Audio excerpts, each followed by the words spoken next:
Power hour. It's the what? Power hour. It's the who? Power hour. Yeah. Blacks, Hispanics, and natives. Power hour. It's the what? Power hour. It's the who? Power hour. Yeah. Blacks, Hispanics, and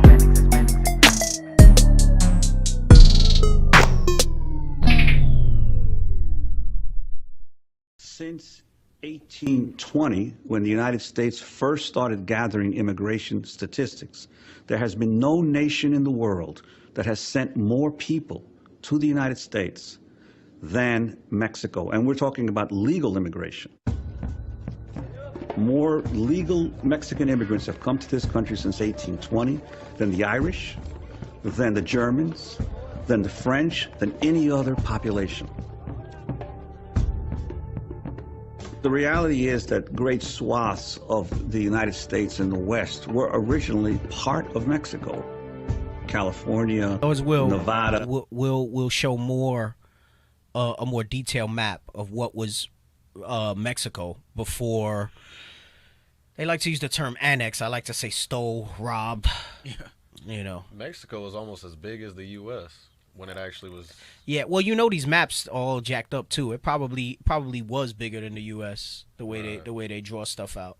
Go back just a few seconds because he named some of the states that the states what they're called today that was Mexico. Than the French, than any other population. The reality is that great swaths of the United States and the West were originally part of Mexico.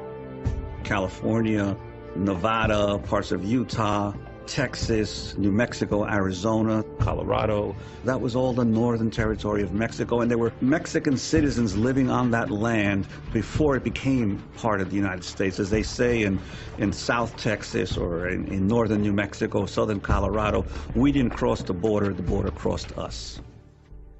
Mexico was... In those places, they'll tell you, we didn't cross the border crossed us. That sounds familiar. Yeah. Oh, I never claimed it was mine. I'm messing with you. I just said I made it the title of the show. That's good. That's good. That's good. Right. The border crossed us. That goes back to that Lamentations 5 that we were reading, where it says our inheritance is turned to strangers, our houses to aliens. This was our territory, and we never left. You just changed the lines of who owned what. Right. That's essentially what happened. You redrew some lines on a map and said this was yours now. And they told us that we had to stop doing things our way. We had to stop speaking Spanish. We had to stop having our culture. We had to get taxed by you now. We had to register certain things. Just changed the whole game up, but kept them there. We became their possession. Oh, wait. You right. Wait. Play. quite aware that the U.S. was coming and that they were willing to expand themselves everywhere possible, especially in those areas of North America that formerly belonged to Spain, then to Mexico, but were empty, almost empty. It was a very tempting piece of land there. Mexico City said, well, we cannot really defend the northern part of our new republic unless we have a demographic push there. But we don't have enough people in Mexico to fill that empty space. Why don't invite foreigners? Why don't invite Catholic foreigners? And you know that's the spirit of the Most High that put that thing, because it had to be. It had to be. So what he's explaining here, right, in case some of you don't realize what's happening. So he says Spain wound up pushing forward and conquering a lot of this stuff. Because I'll often hear, well, that was Gadite territory. Well, you know, the history only goes back so far to prove it out.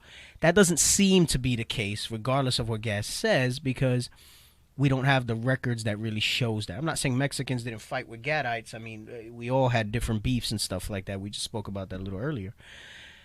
But he says the land was not heavily populated. There's no way they kicked out all the Gadites, right? So it was land that just wasn't that heavily populated.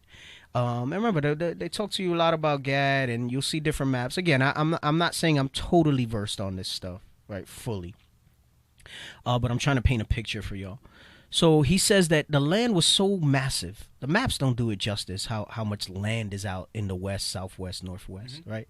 And that they didn't have enough of a population that far north after they got their independence from Spain, right? You can look up the history and stuff like that. And basically he's saying that if they would have had the manpower, they could have defended against the United States and other countries. Yeah. But what they realized is that they didn't. So they said, they made a deal with the devil, essentially. And they said, let's get some Edomites to come here, right? That'll maybe open things up a little bit out here, right? Where we don't have to worry about defending the land and our borders so much. And at the same time, let's do Catholic ones because they seem all right. They seem all right. They come in with their religion. Their tenets seem like what it is. So Christianity, always in the mix. One of the elements that Esau uses, Christianity and politics. And what you're seeing time and time again when it comes to the history of our people is that's the two-pronged approach that they come and hit us with. It's Christianity, which starts with Catholicism because they're the father of all Christian denominations, and politics, right? Democracy. And that's what they come with. So they started off where they invited these people, and he's going to explain a little more what really happened. They invite, you know how like a vampire, they say you can't come in unless you invite him in? Yeah. That's kind of what they did. And he surely sucked the blood out of our people. Go ahead. The Irish that were already coming to the U.S., let us receive them with open arms. But at the end, Right, they try to talk about, oh, we weren't accepted here either, and we were in captivity and all this other stuff. Them freaking Irish, which is still Esau, it's the same people, right? Came and they were the architects, the beginning of the demise of what you see today. It's been a lasting effect of what's happened to Issachar. When you're brought over on a ship and it docks and you walk off and then you go register somewhere and you're giving a job, is far different than being brought over on a ship in shackles and chains, being drug off the ship and then sold on auction blocks. Oh, come on, stop. Yep. I can't stand that comparison, Yeah. bro. They were recruited to come. Mm-hmm. They were recruited to come. Because Esau also knew, well, damn, we ain't got enough of the Brits coming over. Yeah. Which is their own people, right? So I mean, they're all their own people, but at that time, their own nation. So they said, you know what? Let's invite the Irish. They dealing with some stuff over there. Let's invite the Irish. These guys can drink whiskey and still work all day. Right. So they sent propaganda over there to bring the Irish over. Go ahead. God, why it takes so long? the Irish that were already coming to the U.S., let us receive them with open arms. But at the end, they were not Irish, they were not Catholic, and they brought the slaves. Most of the settlers who moved into Texas. He said at the end of the day, so he's not saying that it wasn't Irish. He's saying that others wound up taking that invitation and coming too. But he's letting you know that the Irish had slaves too. He said, and they brought the slaves because they said, we got all this land. Who's going to work it? Surely not by our hands. Yeah, right. So we're going to bring some more slaves over here. Come on. This came from the southern states. Many of them were slave owners themselves. So they naturally saw Texas as an area for expansion of slavery in America. But as more Americans heard that, so they saw Texas as an area of expansion for America, right? And they said, man, okay, they're opening the arms to us. We're gonna come in, and we're gonna make this more the United States. Mm-hmm. Right? I think we had done it on this show where we showed a map of how the United States grew from the colonies to all the land they annexed and stuff like that, right? That's that manifest destiny stuff. We'll see if we talk about it if we have time, but go ahead. moved into Texas, they suddenly began confronting the reality that the Mexican government had abolished slavery.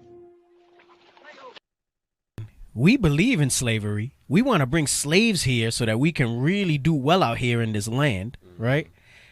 But as long as Mexico's governing, we can't have slaves.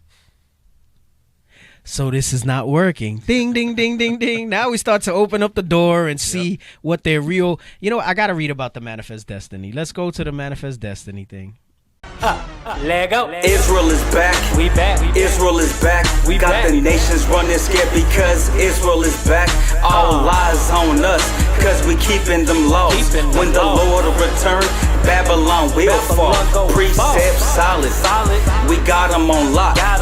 God's chosen people with Christ as our rock. Israel is back. Israel is back. You heathen, get ready for our whip to crack. Damn.